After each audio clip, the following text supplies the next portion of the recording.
Yeah, somebody mentioned this earlier, and I was going to mention this anyway because it's, it's worth noting, I guess. But yeah, Innuendo Studios put out a video about how he's basically like pausing and or quitting the channel because he's in the red, which is pretty sad. There's like a lizard brain part of me that wants to be petty because I think he was mean to me on Twitter 3 years ago. I don't even remember about what. Um, but like his videos are genuinely excellent. It's really a shame. When stuff like this happens, and stuff like this happens pretty often, by the way, I always think about how much money there is floating around oh, he would hate me making a segment out of this, but what are you gonna do? Listen, okay? Ducks quack, I do this. Um, there's so much money floating around in right-wing YouTube, like such an insane amount of money. And I'm not talking just like through donations or ad revenue. I mean, like, look at Tim Pool was getting paid six figures a month to make Russian propaganda videos that were essentially identical to videos he was already making. The amount of money floating around out there. And if you think about it, it makes sense. If you go by the calculations, how much money does it take to produce and run an advertisement on TV, or run a TV show, or run a news organization, right? Incredibly expensive. When compared to the reach of a single successful internet content creator, the amount you have to invest for the outcome you get, the difference is enormous. This is one of the things the Democrats mess up on all the time. The Democrats will spend hundreds of millions of dollars running TV ads. You know who sees them? No one. Oh, sure, some people see them. They're not cost effective. They don't sway people that much. You know? You know what's really effective cost-wise? I mean it, really. It's also a more authentic way of moving people over in their, like, from their perception, right? Because when a TV ad pops up advertising a candidate, right? You know it's an advertisement. You see that and you're like, okay, there's the ad, right? But what if rather than spending hundreds of millions on ads, instead you spend a few million deep planting conservative operatives and propping them up within social media so that people grow up watching them? You've got 12-year-olds, watching Sargon of Akkad videos or whatever. And it doesn't feel like an advertisement to them, even though in terms of like a direct expenditure, it's like cheaper than an advertisement. It's effectively serving the same purpose, you know? You get me? There's so much money that moves around in the right-wing sphere, and it's not from the donations, and it's not from the AdSense. It's from direct investment. The thing that like me up here too is like the largest Innuendo Studios videos, which are from 5 or 6 years ago, the alt-right playbook, right? Very popular, very influential. They've got a few million views. I guarantee you, okay, that these videos have moved more people further to the left than the comparable cost equivalent 1,000 times as much in TV advertisements. Like however you want to do the math, run the numbers, right? Whatever amount of effort and money it took to produce this, you multiply that by 1,000, put it into TV ads, you'll do less than Innuendo Studios did. You get me? Is part of the problem that lefty YouTubers would vomit at the sight of DNC money? Sure. But that's the thing, okay? The right doesn't just have like the RNC DM people or email people or whatever and be like, hey, do you want to be part of the Trump 2024 campaign? They operate in much more subtle ways than that. There's this giant network of wealth where they have like shell companies and affiliate links. They have companies that are more willing to pay out and offer sponsorship deals. Like then they funnel a lot of money through that. They've got this like really complicated network of distributing money. And for the most part, this system of distributing money is, in my opinion, dishonest, right? It's fake.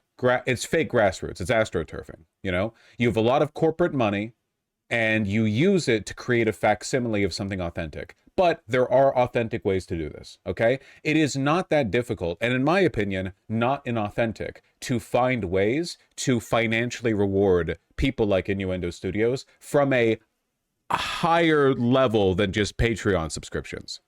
I'm not talking about just giving them money. I mean, like, why the hell aren't there left adjacent or left affiliate companies that offer sponsorships? Think about that for a second. There are literally dozens of right-wing companies that don't turn a profit, that exist exclusively as a like virtue signal sponsorship like whale to dozens of YouTubers and streamers. Think Black Rifle Coffee stuff, right? Now, the point of these companies isn't to turn a profit. The point of these companies is to build inroads, to build a network between different creators, to financially reward people for speaking favorably about them. You know, it's, again, like I say, they're smarter than just like the DNC messaging you and giving you money. Funnily enough, you know who's stupid enough to play that strategy? The DNC. There are actually some like TikTokers, just a few, who have basically been directly reached out to by Democrat-aligned super PACs or whatever. Just brutish and unsophisticated ways. And then it makes them look like shills. You know? I don't know about you guys. I don't want to die in a death camp, okay? This is a major issue. Why is it that somebody with the talent, like Innuendo Studios, why is somebody like that scraping together pennies? He's done more to pull people over than any of these DNC consultants with six-figure salaries. I guarantee you, many times over. Didn't you say you got an email from them during the Harris campaign? I don't feel the need to accept deals like that because I'm doing all right. Also, I think that there's a...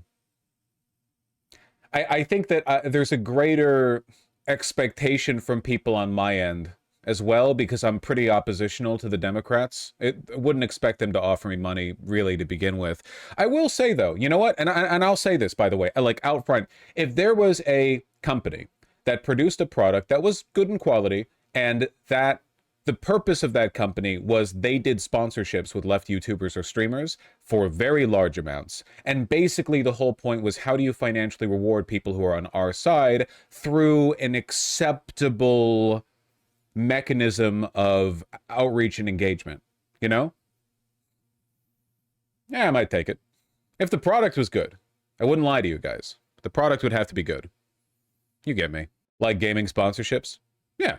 Or anything, really. I'm not really like talking about my preferences here necessarily. I just think it's disgraceful that, you know, somebody as talented as Innuendo Studios could be having issues like this.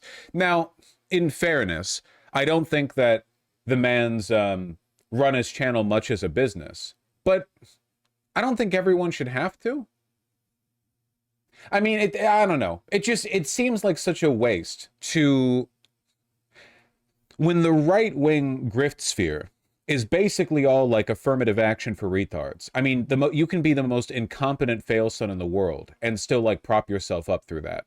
And you can be so sharp and so intelligent on the left-wing side, but you also need to be lucky and a shrewd businessman. And you need to be like ruthlessly exploiting every mechanism of monetization. And it's like, just why is it so stacked against us?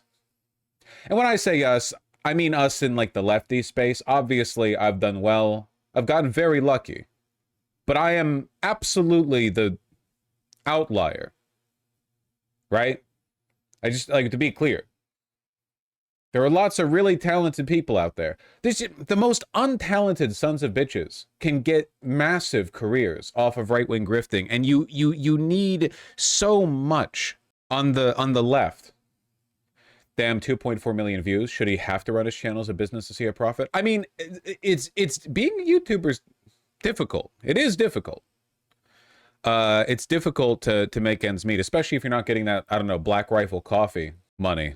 I don't know. Sam Cedar is sponsored like that. I know Sam Cedar is sponsors, and God bless him. There's not a damn thing wrong with that, you know? You don't want to engage in like moral purity testing to the point where it's like, well, actually, you shouldn't be able to make a living as an advocate for leftist politics. What the fuck are you talking about? What? Who sent you? I don't know. The semiotics of cuck. This is the theory that I listen to before I accuse you guys of being mean to me. I mean it. A lot of the stuff that I've talked about on this channel for years are essentially like iterations on information that I first encountered watching some of his alt-right playbook videos. It's a good channel. Yeah, go support him through GoFundMe or through his Patreon if you can. Ruben, hey. Nah, he wants to play. He wants to play. He was walking towards me. I make eye contact. He stares, then he flops. Yeah. Yeah, he wants to... He wants to get jiggled. I don't think the views even account for how influential his videos are, because every modern leftist creator has watched them and applied them to their own belief system. That's true. I think, is this crazy of me to say? I think in terms of influence, not in terms of popularity or viewership, he might rival or exceed Contra. Genuinely, I mean that. That's not a dig on Contra at all. Everyone loves a Contra video. We're not talking about quality or popularity or anything. I'm just talking influence. I'm talking like root cause stuff, you know? No, the two bad bitches are not being pitted against each other. Oh, there he goes. See, he walks up slowly, and then he runs because he knows I want to get and scoop him. Like that. I have no idea who that person is, but I trust you. Okay, well, you know what? Sure. Go ahead. Here's my rec, okay? Go ahead and watch the alt-right playbook, You Go High, We Go Low. Just see if you can glean any information I might have picked up on, like basically right before I started my channel. It's formative stuff. Now, was Innuendo Studios mean to me on Twitter at some point? Probably. A lot of people have been. But you know what? I'm willing to be the bigger man and say I forgive him. It's good stuff. Ian Danskin deserves so much more than his current financial situation. If we're actually socialists like we claim to be. Hold on, Gigasad, person who just joined the chat. I saw you a second ago. You said that if Ian Danskin streamed, you would watch him more than me. Ho, ho, ho. Listen, okay? Let's not take solidarity too far. You still have to give me all your money every month. All right? Let's not go overboard with the... Come on. You want to know how influential Innuendo Studios / Ian Danskin is? You know, I heard about this video. Heard about this video from my beautiful beloved partner, who didn't meet me through the, you know, through my career. Just a well-known lefty name. Video essayists have it the hardest in keeping money afloat. You guys ever wondered one of the reasons why I've always been like weirdly hawkish when it comes to paying money for the stuff that you watch? Like when I've said that, if anything, streaming services should cost more, video games should cost more, whatever else. One of the reasons for that is because I, by virtue of it being my job, I'm keenly aware of how little being a YouTuber pays. You have to be very big. And my channel, I have 2 channels. Between them, it's 15 million views a month. Okay? Which is, by the way, like the amount of viewership that I get, this would be the rival of channels in the heyday of TV. And it pays a good amount for me and my editors. It does. But it's a tiny slice of the pie. And I know, at my numbers, I know what it must be like for people doing video essays. My editors put out multiple videos a day. A well-researched video essay can take months. Months to come out. So I've always been really sympathetic to the people who, you know, they're down there in the coal mines looking for diamonds. They put out really good work. It's just like, financially speaking, there's a reason why a lot of people gravitate towards live streaming. Now, thankfully, for me, it wasn't a compromise. I started live streaming pretty much from the get-go. I enjoyed it from the get-go. So for me, it wasn't a financial consideration. It was always what I wanted to do. But it kind of feels like everyone gets pressed into that, you know? Doesn't one of my other favorite video essayists, why am I blanking? Folding Ideas? He also streams. I know there's a financial pressure. Dan Olson, right. There's a reason short animation work is dead. That's right. I don't know. It's just sad. I thought you started out doing video essays. The only reason I did video essays to begin with rather than streaming was because I didn't have the internet capable of streaming. As soon as I got that, I started streaming. It was the three pieces I needed to assemble. The microphone was gifted to me by Omnic1, the legendary Redditor from Destiny's community who started it all. All the good, all the bad, all the evil from that one kind donation. A little camera, a little webcam. Also gifted to me by a viewer, though I'm very, very sorry, and feel free to reach out to me if you know. I don't remember who it was who specifically gifted me the webcam money. Was it a Logitech C950, I think? And then there was the internet, and I got that. And then, damn. Don't you still have that mic in the background? Still works. Kind of beaten up, though, but, you know, I'm not keeping it for its use case. Is that a Blue Yeti? Yes. Classic, classic. Well, anyway, support Innuendo Studios if you can.